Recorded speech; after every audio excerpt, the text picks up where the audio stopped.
पारदेश्वर महादेव शिव ने समझाया और वरदान भी दिया। बद्रीनारायण भगवान भी प्रकट हुए। 12 साल हो गए प्रहलाद ऋषि नहीं आए। तब वो रुदन करने लगी अलक्ष्मी, तो प्रार्थना करी कि भगवान अब मेरा कौन है। तब भगवान बद्रीनारायण स्वयं आद्य नारायण प्रकट हुए और वरदान देते हैं, जाओ शनिवार के दिन जो पीपल के पेड़ में जल चढ़ाएगा वो समस्त बाधा व्याधा से मुक्त हो जाएगा। शनिवार के दिन, गुरुवार के दिन जो पीपल पे जल चढ़ाता है वह दरिद्रता से मुक्त होता है। बोलो बांके बिहारी लाल की जय, श्री सच्चिदानंद भगवान की जय। आगे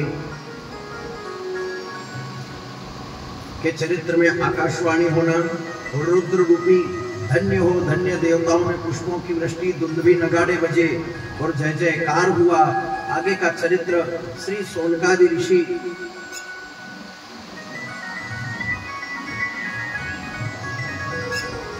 कृष्ण दर्शन अवतार में वर्णन आता है।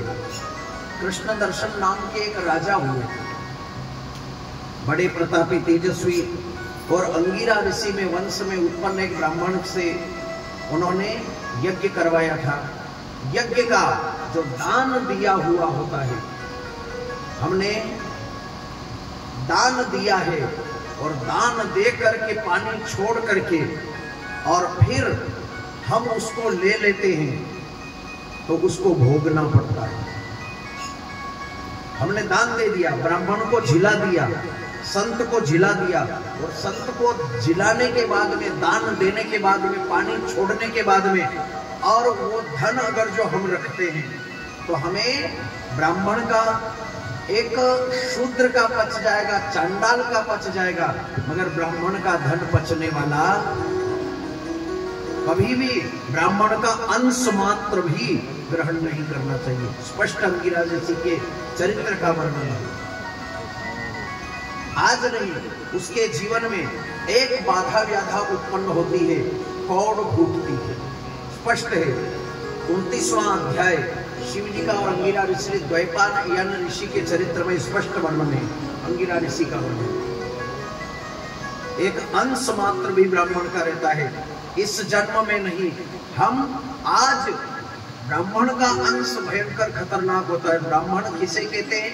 अब ब्राह्मण की भी परिभाषा होती है, ब्रह्म जानेति सह ब्राह्मण, जो गायत्री का उपासक हो, जो गायत्री का जप तप करने वाला हो, संध्या वंदन करने वाला हो, ध्यान करने वाला हो।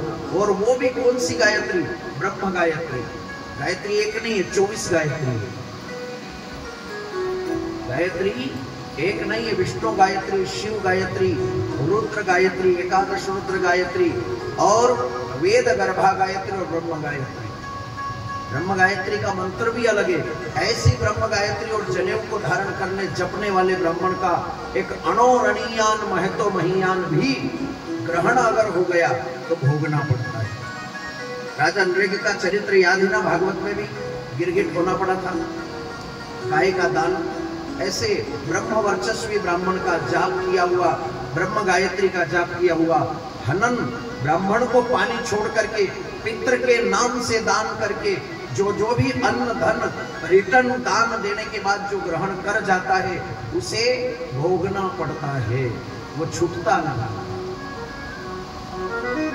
दान दिया हुआ कभी मुकर करके लेना नहीं चाहिए, वो धर्मस्थ हो जाता है और धर्म का पचता नहीं है। जैन धर्म में इस मामले में बहुत बारीकाई रखते हैं।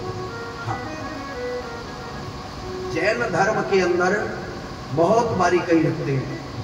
धर्म का जो चंदन होता है टिक्का निकालने का, उसको भी वो स्वीकार नहीं करते। इतनी बड़ी विशेषता है। और क्या कहते हैं हमारे मालवा भाषा में, तो कहते हैं कि ये धर्मादा का है, इसको अपन को ग्रहण नहीं करना। अपने घर के अंदर इतना सा भी नहीं होना धर्मादा का। धर्म का तो धर्म में ही होना।